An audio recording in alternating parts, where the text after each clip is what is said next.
통증이 있으면 운동을 하면 안 될까요? 당연히 안 되겠죠. 통증이 있다는 것은 조직에 문제가 있다는 것이고 그 상황에서 스트레스를 주는 일은 좋지 않을 겁니다. 그럼 통증은 있는데 조직에 문제가 없을 때는요? 잠시만요.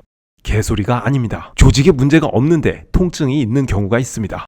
A라는 러너가 달리기를 하다가 무릎 안쪽 인대에 염좌가 생겼습니다. 그로 인해 염증이 유발되며 붓기와 열이 오르고 통증 수용기가 활성화됩니다. 통증 신호가 중추로 전달되고 A는 통증을 느끼게 됩니다. 그리고 이 인대에 자극이 가는 동작에서는 더 큰 통증을 느끼게 되고 손상 부위와 자극 강도는 비례할 것입니다. 여기까지 우리가 알고 있는 정상적인 통증이죠. 문제는 붓기가 빠지고 시간이 어느 정도 흘렀지만 나아지기는커녕 이젠 달리기가 아닌 걷기만 해도 찌릿하고 아픈 상황에 도달하게 됩니다. 그리고 병원에서 MRI까지 찍어보았지만 병원에서는 아무 문제 없다고 이야기합니다. 아파 죽겠는데 문제가 없다고 하니 미칠 노릇입니다. 이제는 운동 자체가 두려워지고 활동량을 점점 줄여가며 정신적 우울함까지 얻게 됩니다. 병원에서는 괜찮다는데 계속해서 아픈 경우 이 통증의 원인은 무릎 인대 손상이 아니라 중추 감작 때문일 가능성이 높습니다. 중추 감작이란 뇌와 척수가 통증을 기억하고 과민해진 상태를 말합니다. 즉 통증 신호가 오랫동안 반복해서 들어오면 중추에서는 그 통증을 기억하게 되는 것이죠. 그래서 조직은 다 회복이 되었어도 기존의 통증이 나타나던 동작을 다시 하면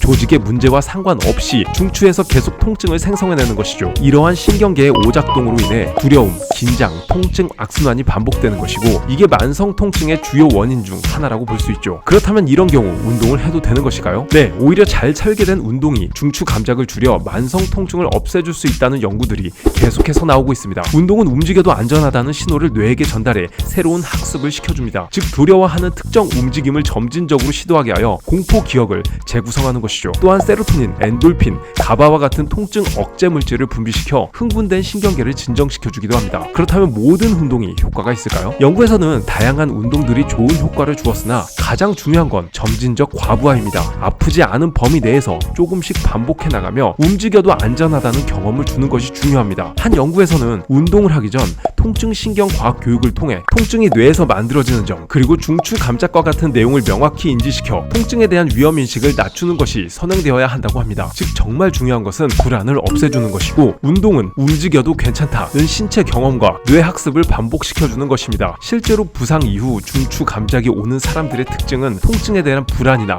심리적 우울감, 두려움 등이 많은 사람 그리고 통증 때문에 모든 움직임을 회피하거나 주변에서 부상에 대한 부정적인 반응을 너무 많이 드러내거나 의료인들의 과잉 진단이 있을 경우 더 쉽게 나타난다고 합니다. 물론 아프면 당연히 올 수밖에 없는 상황이지만 이러한 통증 메커니즘을 알고 있다면 많은 분들이 만성 통증으로 이어질 수 있는 중추 감작을 잘 피해갈 수 있지 않을까라고 생각하는 3분 운동 과학이었습니다.